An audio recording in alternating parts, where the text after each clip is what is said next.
Ladies and gentlemen, you are most welcome to our webinar this morning. We are starting at 10:05 because we just wanted to give a few minutes to those that were preparing to join to be part of us. But I guess we just have to start it now and hope that the rest will join us later. My name is Pamela Natamba. I am a partner with the tax line of service at PwC in Uganda. So this morning we will be discussing the Africa Continental Free Trade Area. This is a topic that is currently attracting a lot of attention, not just from the African scene, but globally as well. And we would all understand why this is topical, given the potential impact, economic impact it is likely to have upon its successful implementation. I want to believe that you have all received invitations to participate in the PwC Global Customs and International Trade Festival, which is running for 4 weeks, ending 7th of May. And as part of this festival, various topics have been discussed on the Africa Continental Free Trade Area, in line with our PwC Africa theme, which is to discuss and share as much information as possible on this subject. If you haven't received that invitation, please feel free to reach out to us so that we can share. So the purpose of today's webinar is to localize this subject and discuss what it means for Uganda to be a member and how ready we are to open up and participate in this trade bloc. As you may be aware, the East African countries have chosen to participate as part of the ESC, as opposed to participating as individual countries or individual states, and Uganda is not unique, so Uganda will be participating as part of the ESC as well. With us this morning are 3 guest speakers who are part of the team that represents Uganda in the discussions, negotiations, and implementation process of this Africa Continental Free Trade Area. And the first one is Mr. Godfrey Walakira, who is the Principal Commercial Officer at the Ministry of Trade, Industry and Cooperatives. We have Mr. Alex Rubanga, who is Manager Tariff, Uganda Revenue Authority. And we have Mr. Muhammad Muzamil, who is Manager Policy and Advocacy for the Uganda Manufacturers Association. We are very pleased to have you, gentlemen, and we are glad that we will be able to tap into your expertise later this morning. And from the PwC side, we will have our Senior Manager, Ms. Harriet Nakadu, who is our indirect tax expert, and more specifically this morning with regard to today's subject of discussion. Harriet will start us off by taking us through the detailed agenda for that day and later expounding on what this free trade area entails, before she then invites our guest speakers to share their insights. But before I invite Harriet, just a few housekeeping notes for your attention. We are going to have a Q&A session towards the end. You are muted, the microphones are muted, but please post in the chat box and we'll pick up the questions. And then we will also have a short feedback survey at the end. We request that you please fill it out because we would like to hear from you in terms of your take on this session and what more you would like to know from us. So allow me now to invite Harriet to take us through the next part of our session. Welcome, Harriet. Thank you very much, Pamela. Yeah, so our agenda today will cover a brief background on the African Continental Free Trade Area. PwC will take us through the background, while our guest speakers will share with us the update on the status of implementation of the Free Trade Area Agreement in Uganda. And they will also share with us some of the opportunities that will come along with our membership in the trade bloc, and some strategies that can be put along the way in order for Uganda as a country and our business community to benefit from the free trade area. Then they will also share or give us some tips on how to manage the challenges that come along with our membership in the free trade area.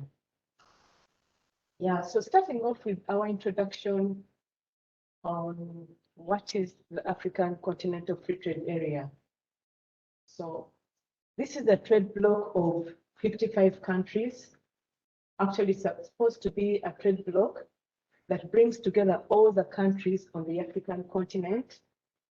And it was established by the African Continental Free Trade Area Agreement, which was signed in March 2018.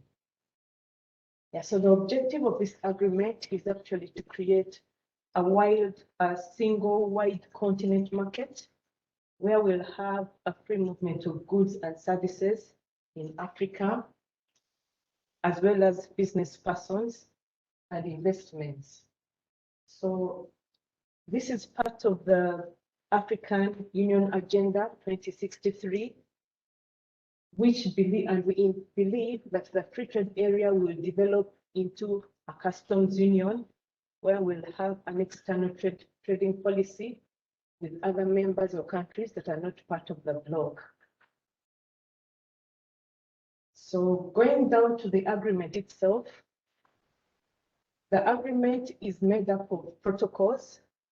As you may see, we have protocols which are going to be implemented in phases.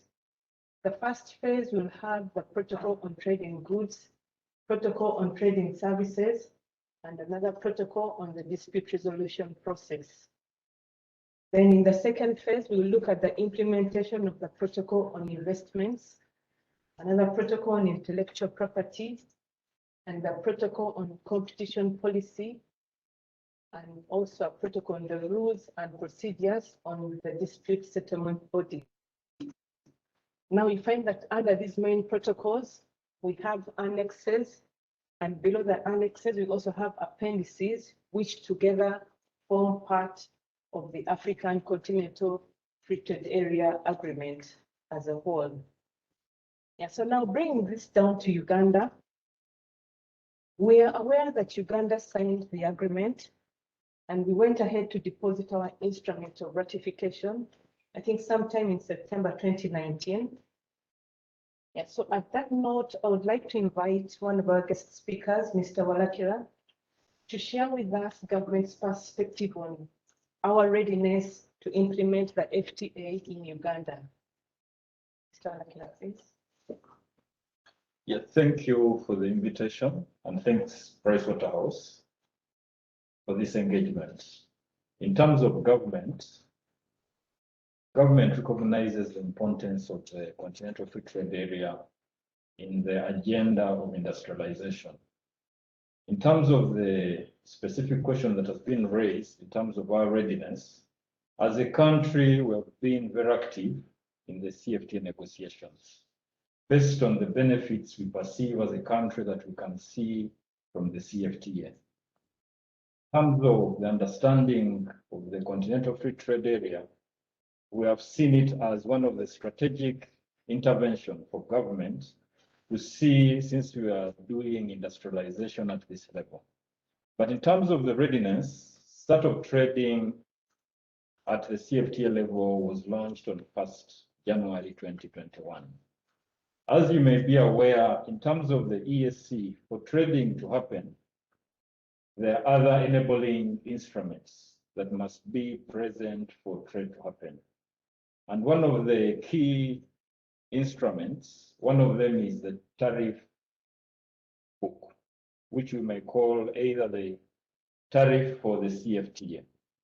Then the second one is in terms of having the rules of origin that are already domesticated in terms of the country perspective. Then thirdly, also to put in institutional structures that can comfortably strengthen and enhance the implementation. Then fourthly, having an implementation strategy for the country. Now, where are we as Uganda? In terms of developing the implementation FTA strategy, it is already in progress, and we hope by the middle of this year, as a country, we shall have a strategic direction in terms of identifying what are our key interests in the CFTA market. That is already a work in progress. Then secondly, in terms of the documentation and the instruments that are necessary for domesticating the CFTA in the country. Already work is in progress. And you are aware in terms of the budget process of the EAC, we expect in the last meeting of the Council of Ministers of the EAC, they will give a green light. So that as we begin the next financial year, the EAC summit has made a decision. I think I can stop there for now. Thank you, Ariel. Thank you very much, Godfrey. So you've just shared with us that actually trading under the free trade area was launched on 1st January. So with that, I would like to request Mr. Rubanga. How are we prepared to implement these protocols on trade in goods when it comes to URA? When does URA plan to go ahead and offer these tariff concessions to our importers and exporters here in Uganda? Okay, yeah, thank you very much for giving me this opportunity. Yeah, like my colleague Olakira said, as URA customs, we are implementers of government policy or whatever that the government of Uganda negotiates, and we are partners too and parties too. We are doing preparations at two levels. One of the levels of preparation that we are actually doing is sensitization, and I think this is one of the activities geared towards the preparation. And then two, sensitization is of course both staff and our clients. But in terms of the instruments, as you know, one of the key things that we need to actually that this agreement is premised on a documentation. We are, of course, we are going to have the rules of origin. We're going to have the tariff book, which is supposed to be the basis. And as long as those ones have not yet been published, we as customs cannot implement. So all our implementation is hinged on when Uganda is ready in terms of the publication of the tariffs, and then in terms of the documents that we're supposed to be using, like the rules of origin, for example, the certificates of origin, all those are documentation that we are waiting for the AfCFTA to submit, because they're supposed to submit it to the state parties. Now, apart from that, in terms of the infrastructure we have, remember Uganda has already been part of other free trade areas like COMESA. Of course, we are also within the EAC. So those facilities are already in place.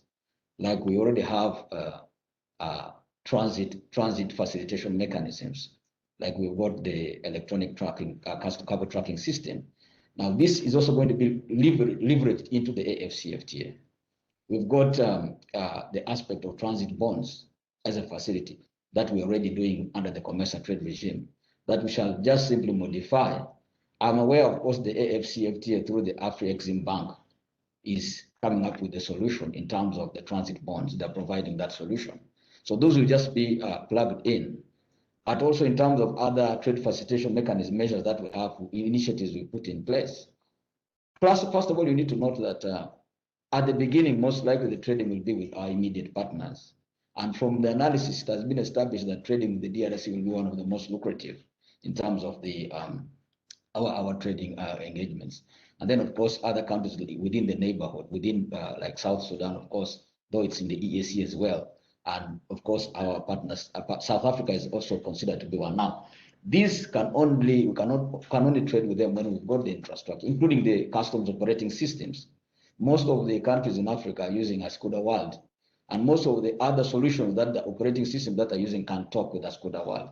Now, these ones, we put them in place in terms of preparation. But like I said, we can only get a green light unless the whistle has been blown, and when all other government, activities like legislation.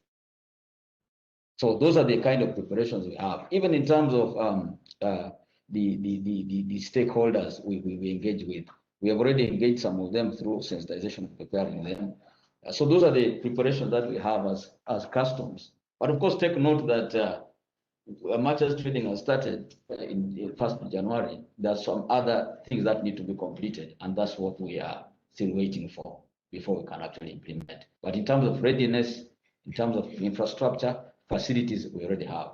We have the OSBPs, which is one of the key trade facilitation mechanisms. And we've got instruments, of course, that help us. Like we've got the annex on customs cooperation and mutual administrative assistance. It's one of the instruments that we're going to use. We've got an annex on transit, which is one of the things we are going to use, the instruments we're going to use. And then, of course, we've got the annex on NTBs, which is also going to guide us. Then we've also got annex on SPS and TBTs. All these are supposed to guide to make sure that the disciplines therein ensure that trade is smooth. We've got also one in trade facilitation. There's an annex on trade facilitation, which is also key. So the instruments are in place. We're only waiting for, as a country, as the EAC, all these are approved and summit passes them, and the documentation are submitted and published, and the tariff offers are published, then we can start. We are ready to go. Thank you. Thank you very much, Mr. Rubanga. So you've just mentioned that actually we are waiting for the whistle to be blown, right? And probably a few instances of enabling infrastructure to come into place. And so one wonders, have we also prepared alternative sources of revenue that will help us to compensate the decrease in the customs revenue? Yeah, thank you.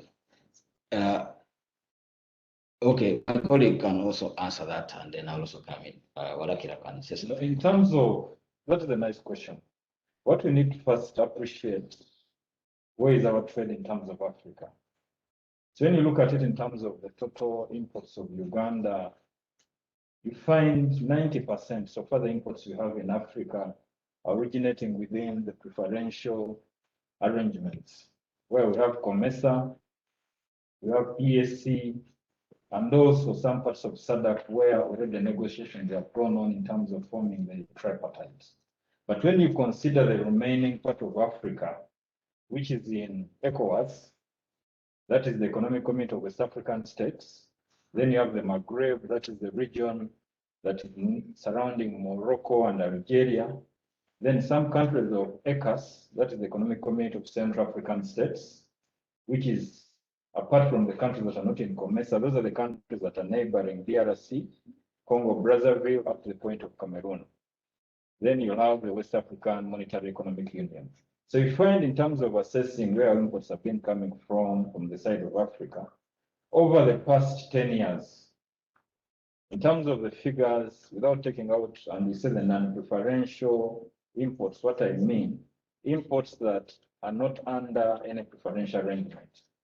When you look at it in terms of the figures, most of our imports we get from West Africa, North Africa, they haven't been going beyond $10 million. So now when you say $10 million versus the exports, because when you see now the new market of Maghreb, it has been averaging, that is around Algeria, Tunisia, and Morocco. It has been averaging around $22 million to 25 in terms of exports, and it has a potential to expand. And we've been seeing coffee as one of the leading products that is now being sought for in the Algerian market. But in terms of the revenue implication, I would say it is minimal, based on the assumption that in case you enter the FTA, if you are to use the historical information in terms of what we have been trading with them, we don't see any indication that show there will be a significant revenue loss for the country. Thank you. Yeah, thank you. Just to supplement, a study was carried out by United Nations Economic Commission for Africa, and they established that actually the revenue loss will be minimal indeed, at about 0.6%. But allow me to also say that, right now, most countries are increasingly relying on domestic activity and domestic revenue than international trade taxes. Now, the whole essence of the free trade area is aimed at boosting trade in Africa, and also aimed at boosting domestic activities. For instance, when goods are imported at preferential rates, then it's translated into lower cost of production. it's translated into movement of resources into areas that are competitive and generation of employment. Now, as URA, we are looking more at increasing and improving, I mean, the contribution of the domestic tax to the revenue whole of URA. And at the same time, this would result into incomes that government can then tax. You see, once the economy is thriving and is buoyant as a result of this, raw materials are cheap. But also, even you look at it in terms of trade, you know, when we export, it also helps us improve our trade, trade balances. So government is looking at the benefits are therefore going to be looked at from the perspective of the domestic revenue mobilization, other than international trade taxes. But again, like my colleague said, you find out that in terms of the dynamics and the structure of trade, we may not lose much. The current status quo will just vary slightly. So ultimately, but in terms of the alternative revenue sources, we are looking more now at domestic taxes as a result of the opportunities that have been given by the FTA. Yeah, thank you. Thank you very much, gentlemen, for those comments. Yes, so that means we as Uganda, we are looking forward to a boost in our trade as well internally, and probably increased production, specialization, where we have comparative advantages, say in agriculture. Yes. And so could you probably share with us some of the opportunities the business community would be looking at, or Uganda as a whole, given our level of preparedness? Maybe we could hear from the private sector. What kind of opportunities are presented or will come along with our membership in the free trade area? Thank you very much. There are quite a number of opportunities, but most prevalent is the market opportunity. Because as you are aware, private sector responds to market signals. So whenever opportunities are avail themselves, especially in terms of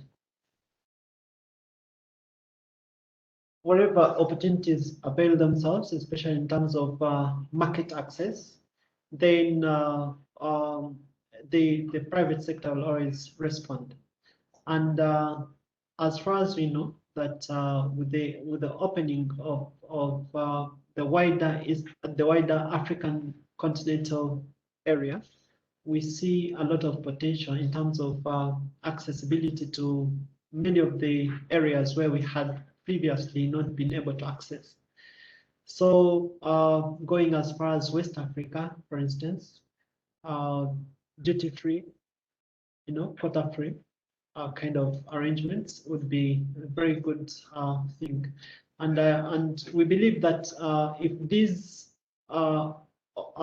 different documentations, as elaborated by Mr. Alex here, are put in place, then we shall easily be able to trade.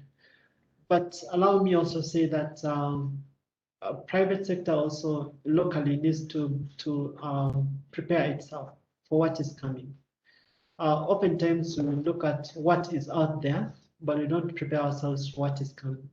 So the opportunities we have right now is for us to be, one of the opportunities we have is for us to get ourselves ready in terms of competitiveness, being able to compete with whichever product that is coming to our doors. Because whenever we ask others to open up, we definitely have to open up. So this calls for changes in our operations, our productive methods, so that at the time when these goods come into our market, we're able to compete locally with them. So basically, that is what I see about the opportunities that are existent with the African Continental Free Trade Area. Thank you very much, Mr. Mzamir. I wonder, do we have any other opportunities in government's perspective? Mr. Wanakia? Yes, in terms of opportunities, let me give a summary. I break down in terms, when you see the ESC, the population of ESC stands at around like 172 million. Approximately between 170 to 175. Now, when you go to West Africa and you only choose one country, let us choose Nigeria. The population of Nigeria is more than the population of EAC. And if you are to use Nigeria as a case study, Nigeria's import volumes, Nigeria has been trading less with most of the African countries. And there is a lot of demand within Nigeria itself for some of the products we are making. So you find, and even within the African continent itself, because of the strategic location of Uganda and the strategic climate, we are able to compete in the supply of agriculture items. That is in terms of foods and vegetables. But now the only challenge from the side of the country is in terms of preparing the farmers, improving our quality and standards and infrastructure so that we are able to benefit from these opportunities. But in terms of the general setting of the country, the opportunities are there in terms of agriculture and in terms of some of the value addition. I can give like a good example. You see, we do maize. If you take like maize as an example, we take it in raw form. But when you look at it in terms of the import volumes of Africa, in terms of the cereals, you will find cereals we're importing within Africa around like $300 million. That average, 300 million, $350 million. What does that mean? There is an opportunity to add value from the existing maize, to take it to the level of cereals. I will give another item. We import, generally like Africa itself, in terms of textile and footwear, the total African import bill average is around $2.5 billion. What does that mean? So using the population of 1.2 billion as a market, and you're saying the population of 1.2 billion take an average percentage, if you're in like in the textile and the shoe manufacturing, that would be a potential market for you to exploit. I think I can stop there, Harriet. Thank you very much, Mr. Lecturer. Thanks for the opportunity. So you've mentioned that actually, when we look at value addition to our agricultural products, we'd be able to compete with the other countries. And given the fact that we are getting into a trade bloc where we are all at different levels of economic development, I wonder, has government put in place any kind of strategies or plans to support the farmers in order to achieve these value addition processes for their produce? Yes, thank you, Harriet. In terms of if you have been following the trends, when you look at what is happening in the Ministry of Agriculture, the number of strategies that are coming on board and policies that are aimed at improving in terms of the crop yield, the output yield, and in terms of also adding value. Then also we have the second arm, which you call Operation Wealth Creation. When you study the Operation Wealth Creation itself, it is trying to expand and create opportunities for the farmers in terms of where should we concentrate and how can we increase our production. Then the third one, we have now the new one, if you have heard of it, what we call the parish model. So in terms of the parish model, what government is looking at, can we devolve at a level of a parish? So when we focus and we concentrate in terms of parish, what we may call decentralization to the level of parish level in terms of production and exports, all these are strategies for government that is trying to use to increase in terms of production yield and crop yield. But in terms of the aspects of standards and quality of what we are producing, because as you do value addition, you must meet the market requirements where you're exporting to. There are a number of policies and strategies and enabling regulatory framework that is being put into place to improve the standards and quality infrastructure. One of them, you can look at it in terms of empowering the National Bureau of Standards and also establishing a number of laboratory tests, which at a regional level to simplify and reduce the cost of doing business. Then when you go to the side of the drugs, also the number of activities, the number of policies and enabling frameworks that have been formulated in terms of medicines and fertilizers to enable a smooth environment for the country. Thank you, Alex. Then also one wonders, Mr. Rwanga, in the case of the URA, do we have any kind of supporting mechanisms that we're extending to our importers and exporters in form of strategies to help them get prepared for trading under the trade bloc? Thank you. One of for you to benefit from an opportunity, information is very, very important, and knowledge of the opportunities available is very key. And I think that's one of the things that URA has been embarking on, in engaging our stakeholders and informing them about the opportunities. Because you see, when trading starts, definitely it's supposed to go across borders, because there's no trading that doesn't go across borders, especially if it's international trade. So most trading therefore goes through borders, apart from maybe under the digital economy. But as long as you're dealing with goods, you find out that. So it's because of that that URA has been embarking on, and it's the reason why actually we came here and were invited to come here. We've been doing the same, and we're organizing the same, relaying information. Because within the AfCFTA agreement, there are some platforms that have been created, and we need to let people know about them, which is being developed, like the African Trade Observatory. Now, that's a platform that is established to enable all business people involved in the trade supply chain can be able to have access to offers that are available in terms of, and the services that are available and the goods that are available. So we are doing that as part of the strategy. But also the second thing that we as URA are trying to position ourselves in is to create an environment for trade facilitation. Now, our intention is to reduce the cost of doing business. So we are improving our infrastructure. If you realize we have expanded the one-stop border point concept in different border points to reduce, the delays. We are trying to harmonize procedures, but also the key thing that we are trying to do as URA is introduce technology with the support of development partners, and all this to reduce cost of doing business. We have procured non-intrusive inspection facilities. And then we've also introduced, we are planning to introduce, we are under the aegis of the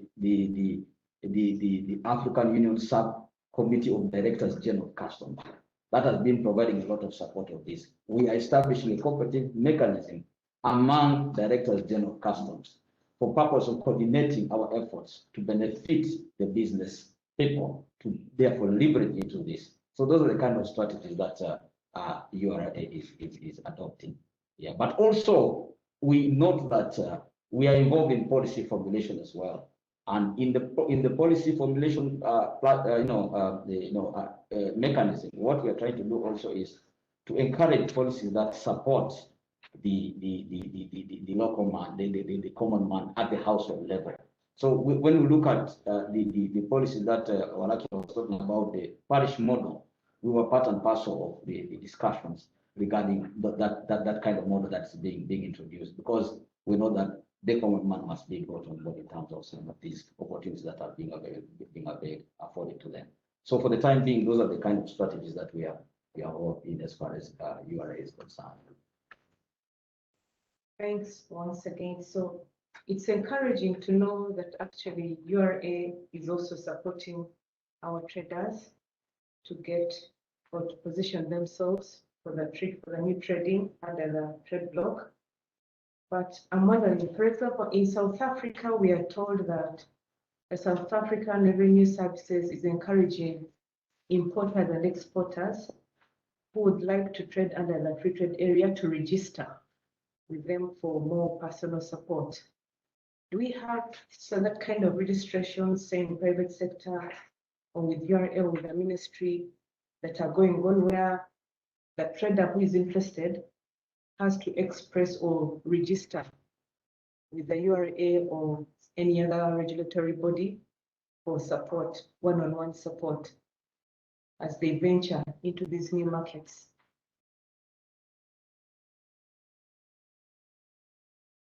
Well, maybe before I allow my colleagues to talk, one of the requirements, for instance, for exporters, for instance, to enjoy preferential, tariffs under the EAC, the AfCFTA rules of origin, requires registration. Now, those are some of the activities that URA intends to roll out once some of these instruments have been approved. And definitely what you're saying is right, that they will need a lot of support. It's just like under the EAC. Let me give an example of the EAC duty remission scheme. What we normally do is we normally send out expression of interest requests to our stakeholders. We notify them of the opportunity, and then we ask them to express interest.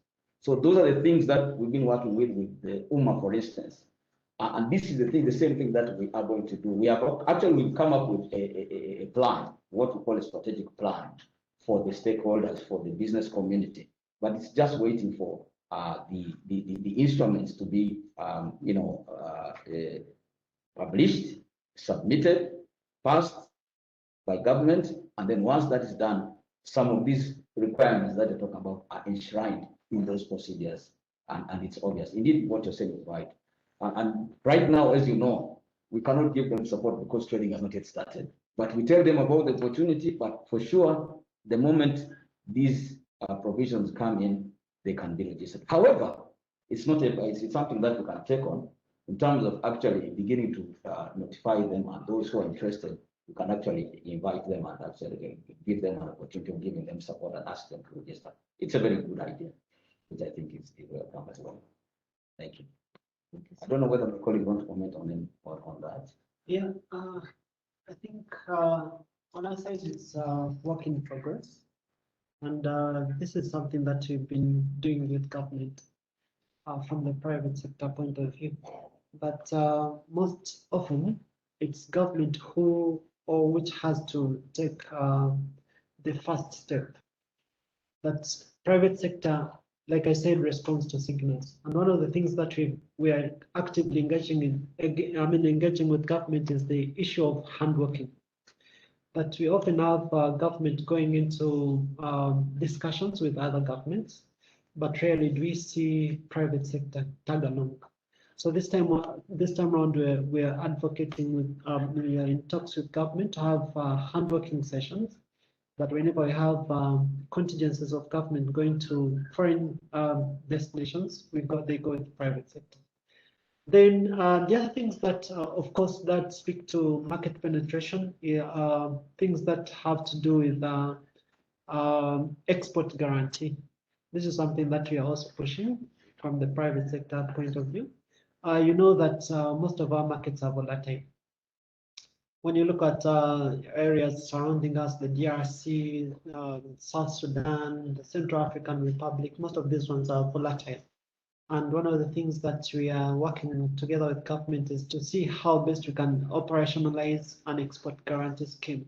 That would then give leverage to the exporters. Giving them comfort that when they go into those markets, whatever happened, they are able to recoup their investment for that matter. And then, of course, the other thing that you're also thinking about is the banking system. And in this, I think you would play a very big role in talking to the bankers to get interested in this. Because you know very well that for trade to efficiently happen, the banking sector has to play a very active role. We've seen that where for example, Kenya has been very instrumental in using their KCB in accessing markets. KCB is almost everywhere in many of the markets where we trade as Uganda, but we don't rarely see a Ugandan bank in any of those destinations. And you know, we have to exchange currency very importantly, and so banking plays a very important role, and I think we need to interest our bankers to take advantage of this AfCFTA to help the exporters to penetrate those markets. Thank you, Mr. Muzami. So when you talk about the bankers, I would go probably to hear from government's policy, government's perspective. How are we supporting our banks to play in this market area along with the AfriExim Bank?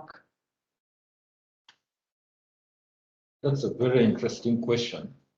If I begin from in terms of the priority sectors under CFTA, financial services is one of the priority sectors.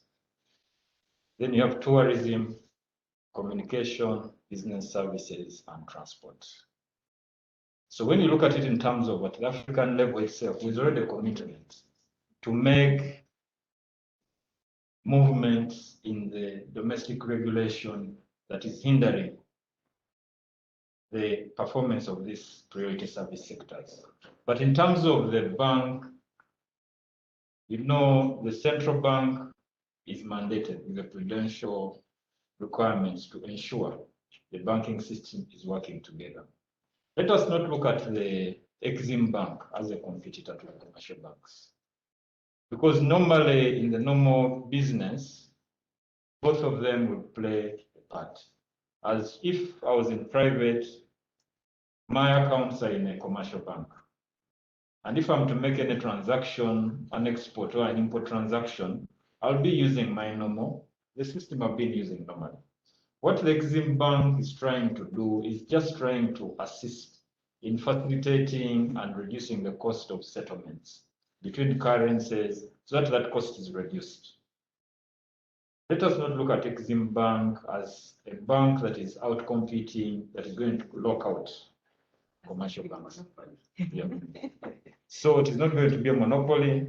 All of them will coexist in the market.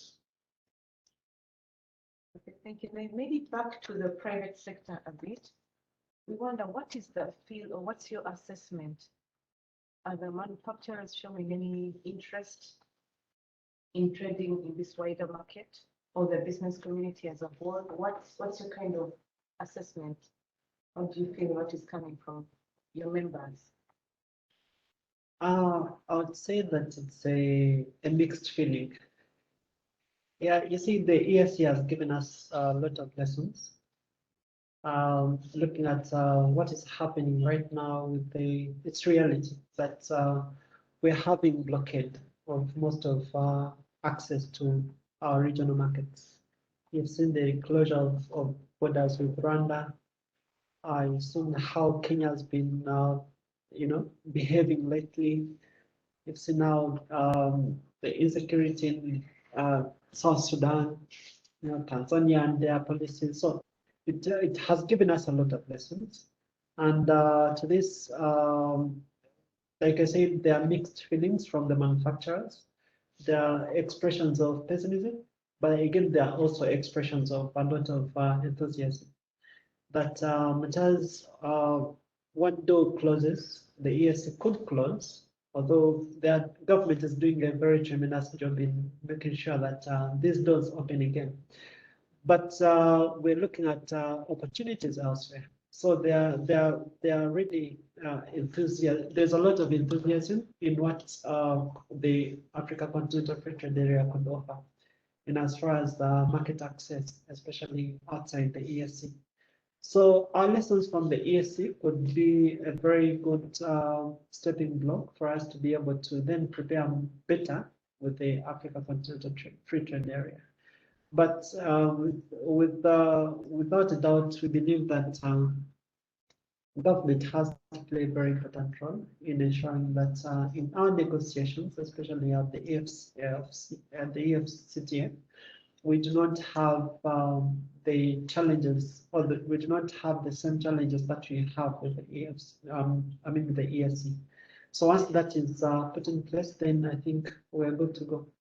So the manufacturers are really interested in seeing what the Africa Continental Free Trade Area has to offer. Yeah. Thank you very much, Samuel. And Alex, I'm wondering, on your side, are you getting inquiries? Are you getting any kind of assessment of the interest that is being expressed by the taxpayers on the side? Yeah, thank you. Thank you, Harry. Yes, we we've been receiving a lot of inquiries, especially from manufacturers. As you know, we currently URA issues certificates of origin, especially to our preferential markets, whether they are bilateral or regional. And they normally, of course, they've heard about the AfCFTA.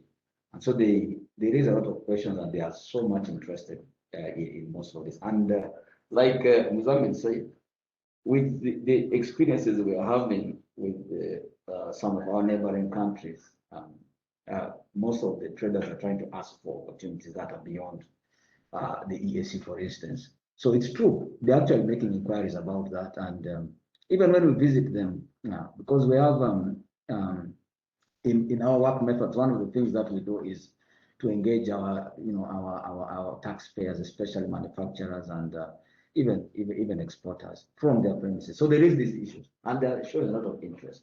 Yeah, like we have those who are looking at the markets, especially in West Africa. They come and they show interest. They're expressing interest. By the way, Pearl Dairy used to export to West Africa milk. The only challenge they had was logistics. So their milk would first of all go to Singapore, and then from there maybe to go to Nigeria. And that's because the AfCFTA had not yet come alive. So they are showing a lot of interest. It's true. They come and they ask us, and we guide them. You remember recently when we were having issues with one of our neighboring countries, the Minister of Trade mentioned and told traders that let us explore other markets. And because of that, they're really been inquiring. So it's true, they've been expressing interest. Though, of course, they also have a fear. And some of the challenges, of course, this may come maybe when we talk about challenges. They've been asking how are we going to go over some of these challenges. We try to take them to, but otherwise, in terms of interest, expressed interest. Yeah, they want market access, as Muzammil said. And there's no one who doesn't want market access, especially if it's duty-free, quota-free market access. Thank you. So thanks, Alex. And now that's taking me back to government. So indeed, I'm another trader, like Pearl Dairies, and I would like to explore exporting my goods to Nigeria. You say Nigeria has a very big population, and probably our goods will do well or compete well in that market. But we have no direct transit routes, say from Uganda to Nigeria. Is government putting in place any kind of support, logistical support, or plans to make this kind of challenge? Like, how can someone mitigate or circumvent challenges that they will face if they have to move their goods to these new market areas, say in North Africa, without existing transit routes to those areas? Oh, okay. In terms of the logistics and infrastructure setting within Africa, we realize it is a problem and is a challenge. But within the African context, Uganda is part of the 55 African member states. And within the African setting is what we call Plan for Infrastructure Development in Africa, which we call PIDA. Already they have set out strategies on which is the key infrastructure to develop. And if you have been observing, we have seen fiber optics surrounding the whole Africa. That is one of the strategies of the Plan for Infrastructure Development. Then two, we have seen plans of linking Durban to Egypt as one of the transit routes. So now as we see as EAC and North and South Sudan, let us say EAC and Ethiopia, already there are plans of trying to link the East African countries, all of them together using the standard railway gauge and any other road network. But as we see in terms of the government perspective, at least some of the private sector, like the roads we are going to do in DRC, it had an issue. So some of those roads that are being constructed in DRC, some of our construction firms have bidded and they're going to start doing the construction. So meaning in terms of the challenges we see in terms of the road networks, there are already opportunities to link our competitive construction sector in terms of the road and transport to play a part to connect the African continent. Thank you. Okay, thank you very much. We hope and look forward that actually that comes in place well ahead in time to support our market penetration as the new manufacturers or business community tries to adventure into the new or wider market areas. So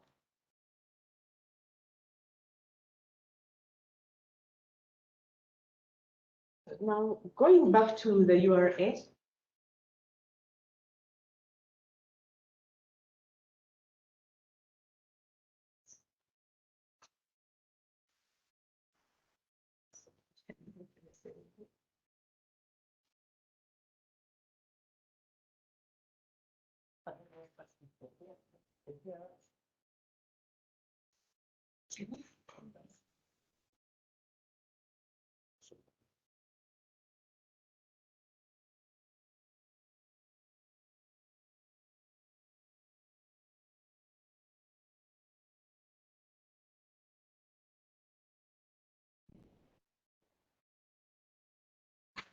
we connected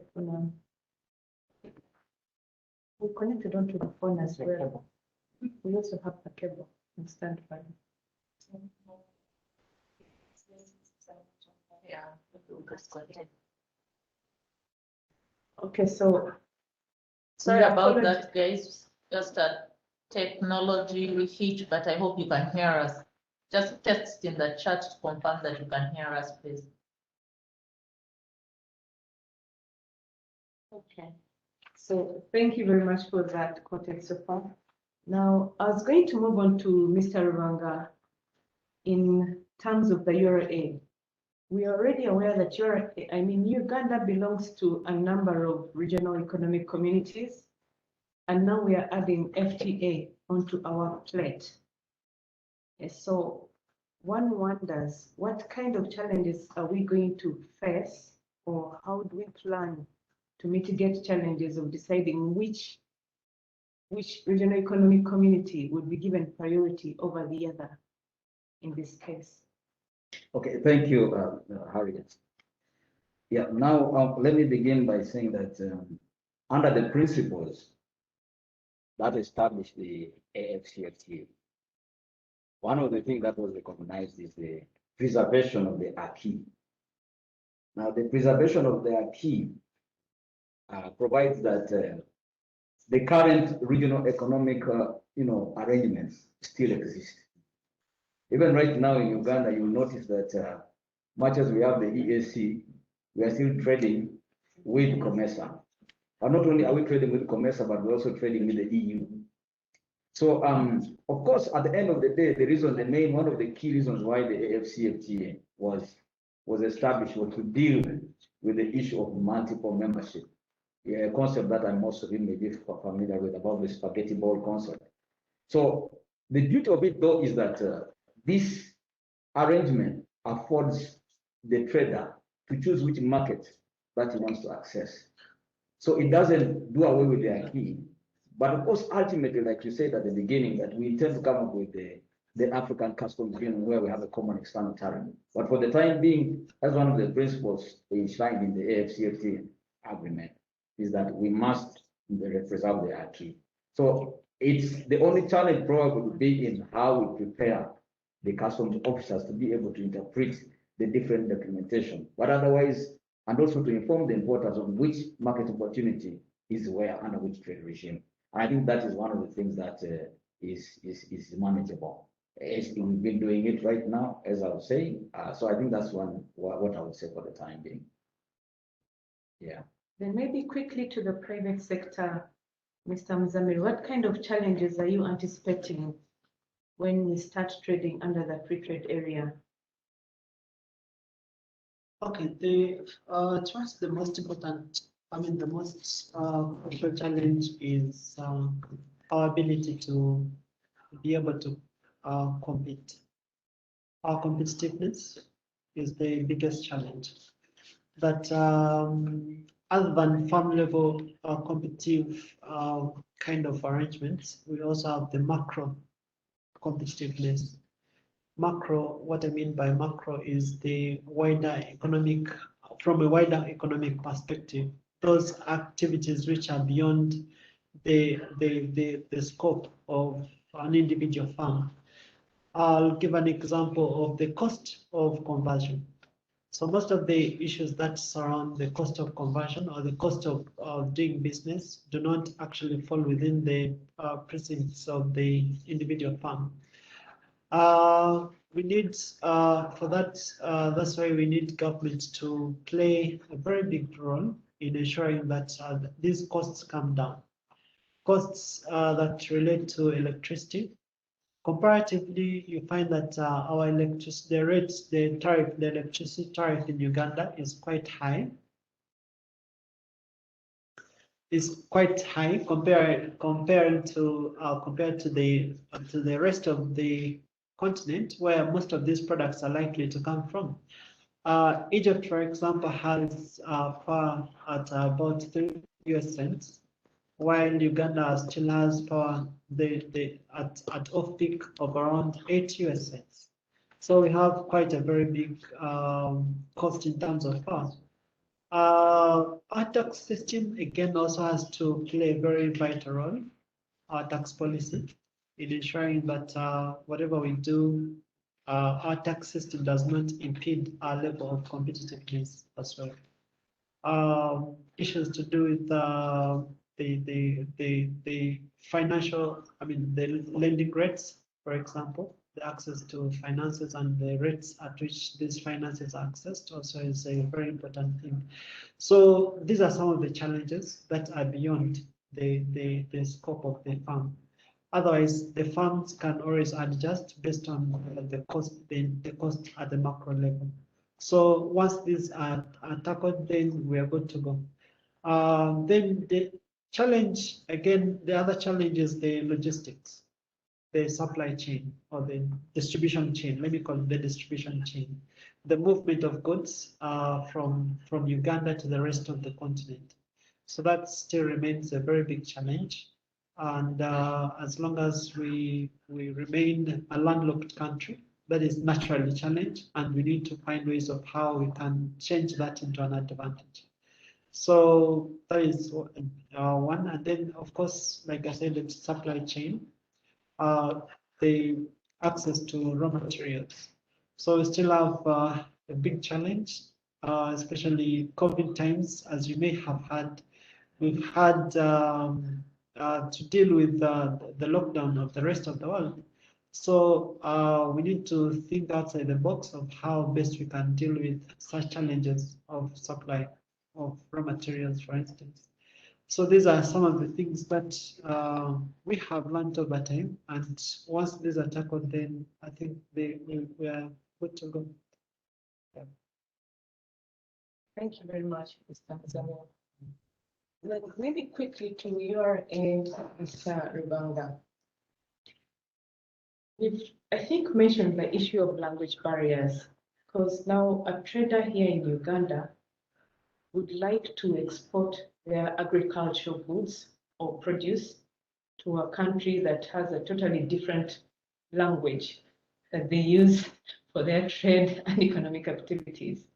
So how are we going to support our traders to overcome this kind of challenge that comes along with the language barriers trade? Okay, thank you. Yes, it's of course it's a challenge because the African Continental Free Trade Area has approved 4 languages, official languages. That is Portuguese, French, Arabic, and English. It's going to be a challenge, especially when it comes to the interpretation of documents. But one of the things that normally we've been doing as URA, because this is not the first time we're experiencing this kind of thing. For instance, under COMESA, we have 3 languages as well. Now, what we shall do basically is that there will be translation, and the only, of course, fear is that when you bring on board translation services, then you're likely to have costs associated with the importation process. But definitely translation will have to be done. Currently, when we import goods from Dubai, and most of the documentations are in Arabic, whether they're from China, in Japan, and they're in Japanese, it's a requirement that normally they also do translation. Maybe someone can also on the flip side say that it's also a benefit for those who are offering services in terms of translation. So the whole aspect of it is that we are allowed to do translation, and most normally the translation itself happens at the destination country where the goods actually are being imported, and for purpose of understanding the documentation. So it's a challenge, but that's one of the ways in which the AfCFTA has looked at it, and as URA, and as all other administration look at translation. But of course, taking note that there are four languages. Under COMESA, for instance, a certificate of origin is translated into 3 languages. You find it in French, you find it in Portuguese, and you find it in English. So I'm sure the AfCFTA is also going to look at that kind of arrangement. Since I say they've got 4 languages that have been approved, they may also use the same for purpose of direct translation. The key trading documents. Thank you. So thanks, Alex. I want to swing back to government, getting government's perspective. Mr. Wakira, as we've heard, private sector is waiting to respond to signals. URA is an implementer. So at the end of the day, government has a big role to play in all this taking off. Are you finding any challenges as government, and probably how are you planning to overcome the challenges that you're facing to enable private sector and URA to run along with trading under the free trade area? If I consider what Muzamil has been raising on their side in terms of challenges, I'll give in terms of what government has done so far, trying to reduce the challenges the manufacturers are facing, where we've been, if you remember 1986, the power generation of the country was not more than 60 megawatts.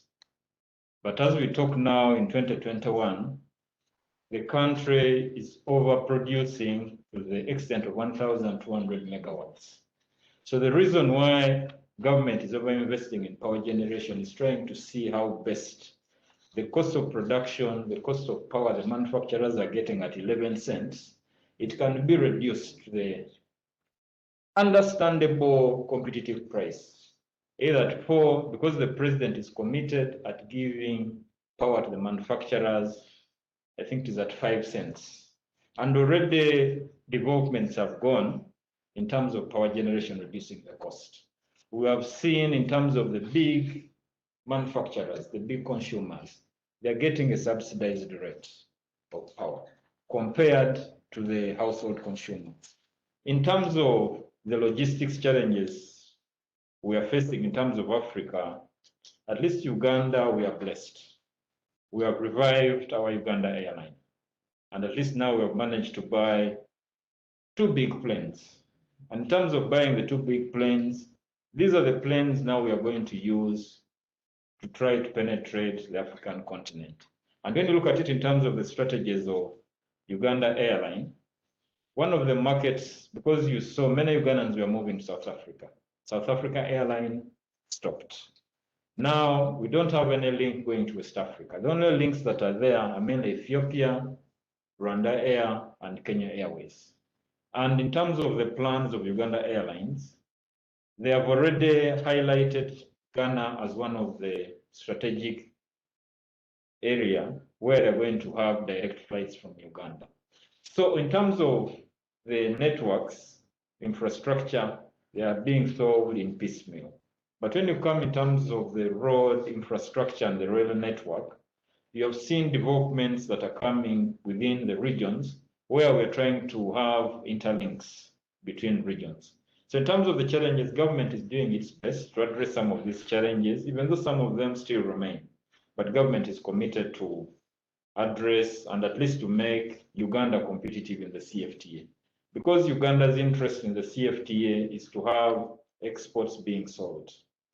Because when we see now in terms of the export basket, in terms of the African continent in terms of the trading within the global trade, our trade doesn't go beyond 3.5%.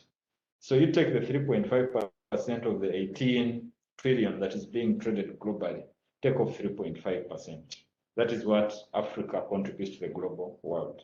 But when you come in terms of the intra-Africa trade, and you look at the magnitude, how we have been trading before the CFTA, it doesn't go beyond 17% of intra-Africa trade. So, and in terms of the projection of the CFTA, by 2035, they're saying the customs union must be in place. And in terms of the outcome and impact, they're saying if you can move from the current 15.5%, and we have a leap jump of around like 22%, number of achievements will be seen among our countries. So you imagine moving from now the current 15%, that's the intra-African trade, and we go to around 22%. And we move from the global trade where we've been having 3.5%, and we go to around like 8%. That is a fundamental shift for the economy. Thank you, Harriet. I may request an engagement. I'll be leaving in terms of comments or recommendation to the side of government. We shall receive them, then we shall respond. At least you have our communication channels, and government is committed to always engage with the private sector. In case of any challenges or any recommendation to government, welcome to the government. We shall address them. I will beg to leave. Okay, thank you very much, Mr. Arakira, for your time and for sharing with us all that kind of information. At this moment, I think we'll move on to the question and answer session. So we still have two of our guest speakers, Mr. Alex Rubanga and Mr. Muzamil. And since they've all been at the forefront of this implementation process, they'll be able to respond to most of your questions, I guess. So our first question that came through the chat is, our clients are wondering, how are we going to make it, or how will the entrepreneurs be enabled to meet the export standards that are going to come in place in line with the FTA? For example, the rules of origin, the requirements to meet the standards for the rules of origin as goods to be originating from the trade bloc. Yeah. Mr. Ranga, would you take that? Okay, yeah, thank you. Thank you so much. Yeah, what I can say to that is that one, Uganda has a national export development strategy, but also under Uganda Export Promotion Board, we have a strategy to ensure that we encourage our people regarding aspects like product development, things to do with quality, and of course, all this we work together with the UNBS to make sure that the standards are also communicated to. But also a key thing that the private sector through Muzamil said that really hand working is one of the strategies that we intend to do. As you know, the export development strategy it's not a new thing, it's not a new concept, where government tries to position our exports to ensure that actually it's competitive globally. And I think that is a government policy that the Ministry of Trade has been championing really, committedly over a period of time. So that's one of the things that should happen. But also, like you said rightly, some of these things to be able to understand the requirements, for instance, on rules of origin, training is very key, because it's key that our stakeholders know the provisions within the rules of origin. For example, in terms of origin criteria, what are the processes that we're looking at? Well, if you look at the rules of origin that has been thrashed out under the AfCFTA, it has about 5 origin criteria, and all these depend on the processes. Now, the criteria of wholly obtained is clear. These ones are normally things that are naturally occurring in the land, in the soil, in the waters, and then maybe grown. But the others are normally in terms of the process, and we've been working closely on this with UMA in terms of the manufacturing process. So training, I think, is key. We as URA, for instance, and even with the Ministry of Trade, we've been having engagements with UMA in terms of sensitizing them about some of these provisions. But like I say, we are going to step this up, considering that that is the direction we are going into. It's one of the key strategy. By the way, also let our clients and listeners know, the government of Uganda has established a cabinet subcommittee on the implementation of the AfCFTA. It also has technical officials from the different ministries, department, agencies, and even the private sector. So within that, we are going to look at that, and key on it is to make sure that we position our potential traders and beneficiaries in terms of training them, and leading them, and also providing them with the necessary information. Rules of origin is something you need to train people on. Definitely, they need to be able to be aware. But also, I want to say that they are not different. The rules are not very different fundamentally from the other rules of origins that we've been having, that have been in governing our trade. Yeah, thank you. Okay, so thanks, Mr. Rwanda. Then maybe in addition to that, if I was a manufacturer and I want to get a certificate of origin for my goods to be treated under the FTA, where can I get that kind of guidance? Yeah, in terms of the guidance can be got from the Ministry of Trade and URA. Even in terms of, because it's a requirement by the AfCFTA that contact points be notified to the AfCFTA. And we notified, as Uganda, we notified a contact point in the Ministry of Trade under the External Trade Department. And then, of course, within URA also has a provision. There's a section within URA under the International Affairs Unit that is specifically charged, because URA is the one issuing certificates of origin. And even when we roll out, we start trading, it will still be issued out by URA. So we have got contact points in URA under the International Affairs Unit, it's in the Trade Division, but also in the Ministry of Trade, Industry and Cooperative, we have under the External Trade Department. So those are the 2 points where they can get. But I also know that even Uganda Export Promotion Board can also provide information, including UMA. We've been moving together with UMA on this throughout the negotiation. So those four points can be of great use. By the way, these are things that we also intend to put on the Uganda Trade Portal, Uganda Trades. We are going to provide this information on the Trade Portal. MTIC, Ministry of Trade, also has their Trade Portal, the web page where they can put this. URA is also going to put some of this information for purpose of ease of this dissemination as well. So you can use all those kind of approaches. Thank you. So thanks once again. Then maybe quickly to private sector, Mr. Muzamir. Our clients are wondering, do we have any mechanisms in place to address the issue of dumping? For example, if our local farmers and producers are being negatively affected by the cheaper produce that is coming in when we open our borders. Yeah, so these goods will flood the market.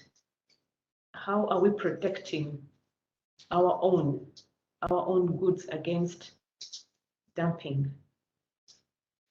Thank you very much. I think that is the I would say for certain that's the question that should have gone to government. Okay. But I can give an oversight just for the sake of the fact that it's addressed to me. Now, whenever we have a trading arrangement, one of the things that we want as much as possible to eliminate is the possibility of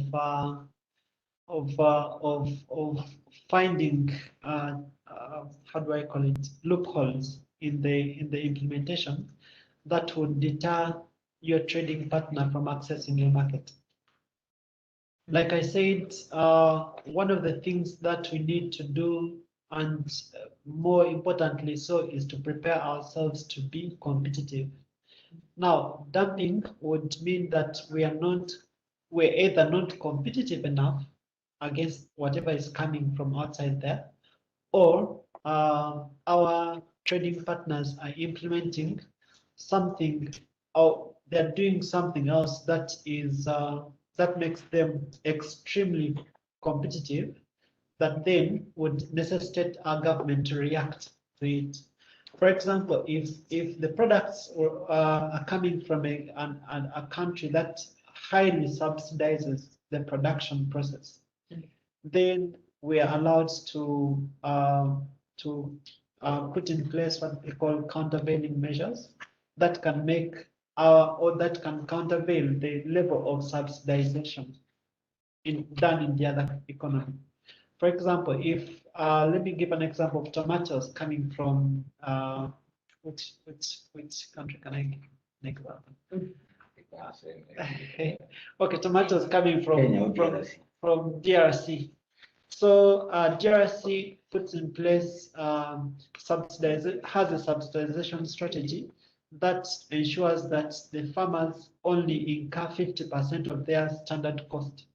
Then Uganda is at liberty to implement a countervailing measure to the extent of the extra 50% that the government of DRC is giving to the farmers. So that is one of the ways in which this is done. However, in free trade, these are things that we have to expect. And I think one of the things that we need to do very importantly is to make sure that we at a local level, at a farm level, we are competitive enough to be able to counter whatever is coming towards us. Yes, that is one of the things that we need to do very importantly. Okay, so Alex, do you have anything to supplement into that? Yes, thank you. Thank you, Muzamin. Maybe what I need to point out here is that before we trade, we are going to negotiate tariff offers. And in the process of negotiating these tariff offers, we are the ones who will offer their tariff offers we give. If we feel, for instance, that we do need to build capacity and protect some of our non-competitive industries to enable them build themselves up to be competitive, we shall not offer that out. And this is free to any, because this agreement recognizes that countries are at different levels of development. So there's a provision within the negotiations where you are the one who will offer what you want to open up. We decide what we want to open up. Of course, under the modalities, there are three categories. There's those for immediate liberalization. Then there are those that are on the sensitive items list that we can provide. And then there are those that are on the exclusion list. Now, the negotiation probably will be able to determine which ones do we consider to be sensitive and which one do we exclude altogether. And I think in this regard, we then will be able to protect some of these industries from injury, from competitive, as we build capacity. And so I think those are in addition to what my colleague Muzamin said. But of course, the bottom line is really we have to be competitive, because once you go global and you want to benefit from the global value chain, then there's no way you're not going to actually be competitive. So it's us as governments to be able to help working together with the private sector to see that we build the capacity of these farmers so that we don't continue, producing, inefficiently. I just want to supplement. Thank you. Okay, thanks for those comments. Then again, Mr. Rwanda, we're wondering, do we have any mechanisms in place that will ensure mutual recognition of standards and say licensing and certification of service providers within the trade bloc? Yeah, we've got an annex on TBT, and within some of these provisions, but also we also have annexes, like I told you, on customs, but that talks about mutual administrative customs cooperation and mutual administrative assistance. Now, some of these can be leveraged in terms of, by the way, the AfCFTA also allows for state parties to have a cooperation mechanism. And in terms of standards, if you look at the ESC, decided to come up with a harmonized standard for the ESC. And I know that most countries subscribe to ISO 2000 standards. And I think because of that kind of platform, I know that there will be some kind of harmonization, because standards and quality is something that cannot be compromised under this trading arrangement. It's very, very key. And I think that is also key as far as the AfCFTA is concerned. I think that's what's going to happen. Thanks. Then maybe bringing it down to our grassroots level. Do we have any, are there any considerations for participations of particular groups like, say, the youth and women to try and feed into the Agenda 2063 and the whole supply chain? Yeah, you realize that we have a huge informal trade sector, especially if you look at cross-border trade. There's a lot of informal cross-border trade, and from studies, you note that the majority of those involved in the informal cross-border trade are actually women and the youth. Now, the whole intention of the AfCFTA, among others, is to try and see how they can bring on board the informal sector, informal cross-border trade, for instance, where majority of the players are women and the youth, and bring them on board. And you know, sometimes one of the reasons why most of these women and the youth engage in this informal cross-border trade is because of lack of information. And at times they are actually misinformed. They may not know that within there's an arrangement that can actually, where there are exemptions, for instance, they may not know that this. So I think the key thing is to inform, to try and bring the informal sector, especially regarding cross-border trade, within the formal sector. So that's one of the plans. And women in trade is a global concept now that actually has been picked interest both at the global level, at the WTO level, at the WCO level. So the key, even I'm sure the government of Uganda also has that as a key component of involving. The youth, for instance, are key. Even the government policy we have is targeting now on how the youth can be empowered. That's why if you look at the parish model that my colleague Walakira talked about, that is going to be rolled out in terms of means of service delivery, is to ensure that at the grassroots level, there are specific programs that are tailored to bring the youth on board, and which I think, as you see, the government of Uganda is trying to do this in terms of skilling the women, skilling the youth, tooling them, so that they can benefit from that. So I think that is a policy that the government is doing. Even under the Ministry of Local Government, the Ministry of Gender, all these are actually being considered as a key policy direction. So thank you very much, Alex. Then I'll take you a little bit back on the issue of standards. You said most of our countries or producers subscribe to the ISO standards. So our clients are wondering, are we prepared to handle the challenge of counterfeits, both in terms of inflow and outflow of trade, counterfeit products on the market? Yeah, we are aware that counterfeiting of products has been a perennial challenge that people grapple with.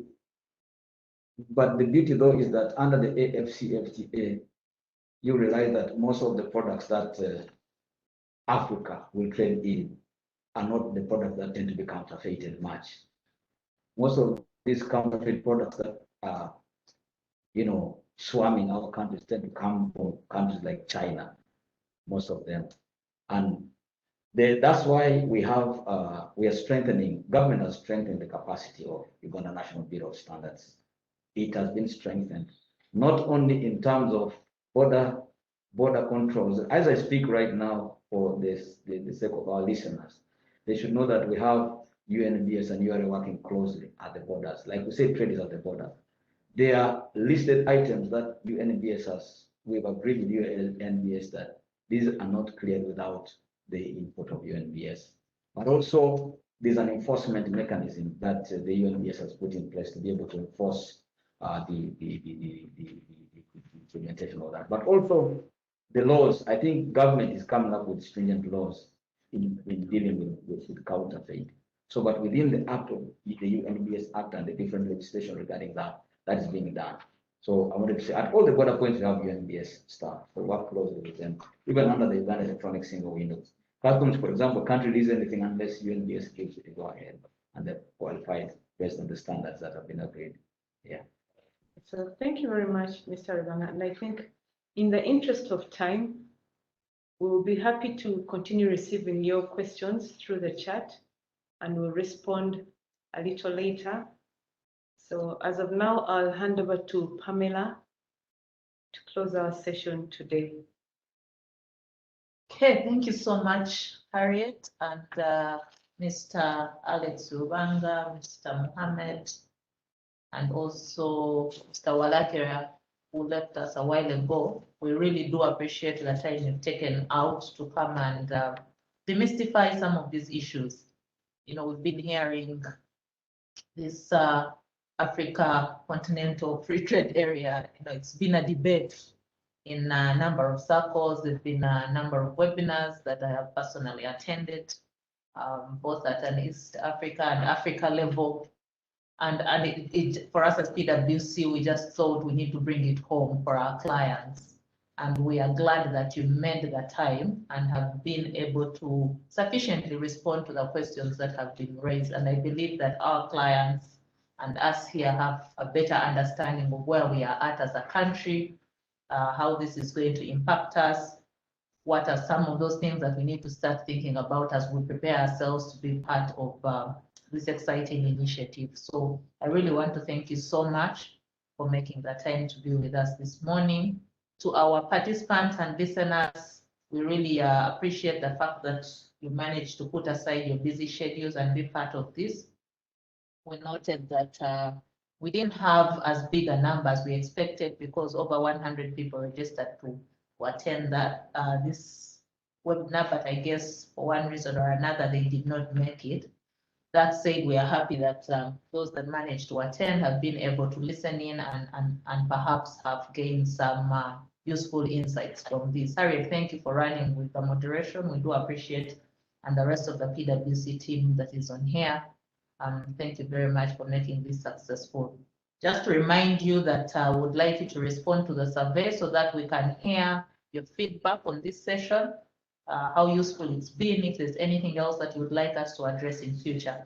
And as Harriet has mentioned, we will pick up any other questions that may come through. Please feel free to share them with Harriet, or you can display that screen of contacts so that if you would like to drop us an email, you can please drop it to Harriet at that address and we'll pick it up and respond to you. So I think that brings us to the end of this webinar. And once again, thank you very much. Have a lovely day.